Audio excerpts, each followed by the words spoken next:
So if you think about it, people wake up in the morning, they begin to think about their problems. Those problems are circuits of memories in the brain. Each one of those memories are connected to people and things at certain times and places. And if the brain is a record of the past, the moment they start their day, they're already thinking in the past. Each one of those memories has an emotion. Emotions are the end product of past experiences. So the moment they recall those memories of their problems, they all of a sudden feel unhappy, they feel sad, they feel pain. Now, how you think and how you feel creates your state of being. So the person's entire state of being when they start their day is in the past. So what does that mean? The familiar past will sooner or later be predictable future. So if you believe that your thoughts have something to do with your destiny, and you can't think greater than how you feel, or feelings have become the means of thinking, by very definition of emotions, you're thinking in the past. And for the most part, you're going to keep creating the same life. So then people grab their cell phone, they check their WhatsApp, they check their text, they check their emails, they check Facebook, they take a picture of their feet, they post it on Facebook, they tweet something, they do Instagram, they check the news, and now they feel really connected to everything that's known in their life. And then they go through a series of routine behaviors. They get out of bed on the same side, they go to the toilet, they get a cup of coffee, they take a shower, they get dressed, they drive to work the same way, they do the same things, they see the same people, they push the same emotional buttons, and that becomes the routine, and it becomes like a program. So now they've lost their free will to a program, and there's no unseen hand doing it to them. So when it comes time to change, the redundancy of that cycle becomes a subconscious program. So now 95% of who we are by the time we're 35 years old is a memorized set of behaviors, emotional reactions, unconscious habits, hardwired attitudes, beliefs, and perceptions that function like a computer program. So then a person can say with their 5% of their conscious mind, I want to be healthy, I want to be happy, I want to be free. But the body's on a whole different program. So then how do you begin to make those changes? Well, ako ste ljubitelj Nikole Tesle ili želite nekoga obradovati, ovo je majica za vas. Možete naručiti preko Instagrama ili preko maila koji se nalazi u opisu ispod ovog videa. You have to get beyond the analytical mind, because what separates the conscious mind from the subconscious mind is the analytical mind. And that's where meditation comes in, because you can teach people through practice how to change their brainwaves, slow them down. And when they do that properly, they do enter the operating system where they can begin to make some really important changes. So most people then wait for crisis or trauma or disease or diagnosis. They wait for loss, some tragedy to make up their mind to change. And my message is, why wait? And you can learn and change in a state of pain and suffering, or you can learn and change in a state of joy and inspiration. And I think right now, the cool thing is that people are waking up. The stronger the emotional reaction you have to some experience in your life, the higher the emotional quotient, the more you pay attention to the cause. And the moment the brain puts all of its attention on the cause, it takes a snapshot, and that's called a memory. So long-term memories are created from very highly emotional experiences. So what happens then is that people think neurologically within the circuitry of that experience, and they feel chemically within the boundaries of those emotions. And so when you have an emotional reaction to someone or something, most people think that they can't control their emotional reaction. Well, it turns out if you allow that emotional reaction, it's called a refractory period, to last for hours or days, that's called a mood. I say to someone, hey, what's up? You say, I'm in a mood. Well, why are you in a mood? Well, I had this thing happen to me 5 days ago, and I'm having one long emotional reaction. If you keep that same emotional reaction going on for weeks or months, that's called temperament. Why is he so bitter? I don't know, let's ask him. Why is he so bitter? Why are you bitter? Well, I had this thing happen to me 9 months ago. And if you keep that same emotional reaction going on for years on end, that's called a personality trait. And so learning how to shorten your refractory period of emotional reactions is really where the work starts. So then people, when they have an event, what they do is they keep recalling the event because the emotions of stress hormones, the survival emotions, are saying, pay attention to what happened because you want to be prepared if it happens again. Turns out most people spend 70% of their life living in survival and living in stress, so they're always anticipating the worst case scenario based on a past experience, and they're literally, out of the infinite potentials in the quantum field, they're selecting the worst possible outcome, and they're beginning to emotionally embrace it with fear, and they're conditioning their body into a state of fear. Do that enough times, body has a panic attack without you. You can't even predict it because it's programmed subconsciously. So then you say to the person, why are you this way? And they'll say, I am this way because of this event that happened to me 15 or 20 years ago. And what that means from a biological standpoint is that they haven't been able to change since that event. So then the emotions from the experience tend to give the body and the brain a rush of energy.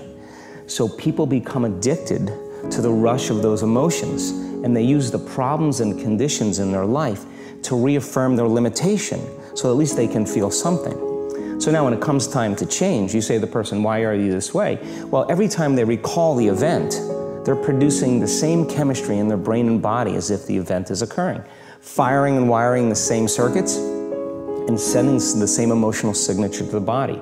Well, what's the relevance behind that? Well, your body is the unconscious mind. It doesn't know the difference between the experience that's creating the emotion and the emotion that you're creating by thought alone. So the body's believing is living in the same past experience 24 hours a day, 7 days a week, 365 days a year.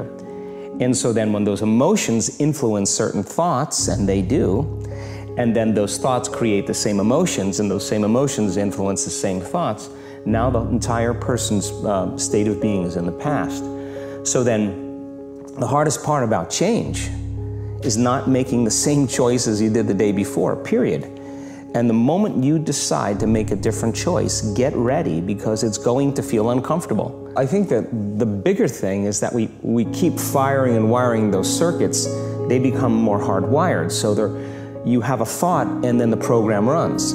But it's the emotion that follows the thought. If you have a fearful thought, you're going to feel anxiety. The moment you feel anxiety, your brain's checking in with your body and saying, yeah, you're pretty anxious. So then you start thinking more corresponding thoughts equal to how you feel. Well, the redundancy of that cycle conditions the body to become the mind. So now, when it comes time to change, the person steps into that river of change and they make a different choice, and all of a sudden, they don't feel the same way. So the body says, well, you've been doing this for 35 years. You're going to just stop suffering and stop feeling guilty and stop feeling shameful, and you're not going to complain or blame or make excuses or feel sorry for yourself. Well, the body's in the unknown. So the body says, I want to return back to familiar territory. So the body starts influencing the mind, and it says, start tomorrow. You're too much like your mother. You'll never change. This isn't going to work for you. This doesn't feel right. And so if you respond to that thought as if it's true, that same thought will lead to the same choice, which will lead to the same behavior, which will create the same experience, which will produce the same emotion. I want to talk about that notion of, give me a little more detail on what you mean by the body becomes the mind or the unconscious mind. What do you mean by that exactly? Well, those are two different things. Your body is your unconscious mind. In a sense, if you're sitting down and you start thinking about some future worst-case scenario that you're conjuring up in your mind, and you begin to feel the emotion of that event, your body doesn't know the difference between the event that's taking place in your world, outer world, and what you're creating by emotion or thought alone. So most people then, they're constantly reaffirming their emotional states. So when it comes time to give up that emotion, they can say, I really want to do it, but really the body is stronger than the mind because it's been conditioned that way. So the servant now has become the master, and the person all of a sudden, once they step into that unknown, they'd rather feel guilt and suffering because at least they can predict it. Being the unknown is a scary place for most people because the unknown is uncertain. And people say to me, well, I can't predict my future. I'm in the unknown, and I always say the best way to predict your future is to create it. Not from the known, but from the unknown. What thoughts do you want to fire and wire in your brain? What behaviors do you want to demonstrate in one day? The act of rehearsing them mentally, closing your eyes, and rehearsing the action. By closing your eyes and mentally rehearsing some action, if you're truly present, the brain does not know the difference between what you're imaging and what you're experiencing in 3D world. So then you begin to install the neurological hardware in your brain to look like the event has already occurred. Now, your brain is no longer a record of the past. Now it's a map to the future. And if you keep doing it, priming it that way, the hardware becomes a software program. And who knows, you just may start acting like a happy person. And then I think the hardest part is to teach our body emotionally what the future will feel like ahead of the actual experience. So what does that mean? You can't wait for your success to feel empowered. You can't wait for your wealth to feel abundant. You can't wait for your new relationship to feel love, or your healing to feel whole. I mean, that's the old model of reality, of cause and effect, you know, waiting for something outside of us to change how we feel inside of us. And when we feel better inside of us, we pay attention to whoever or whatever caused it. But what that means then is that from the Newtonian world is that most people spend their whole life living in lack, waiting for something to change out there. What do you mean the Newtonian world? The Newtonian world is all about the predictable. It's all about predicting a future. But the quantum model of reality is about causing an effect. The moment you start feeling abundant and worthy, you are generating wealth.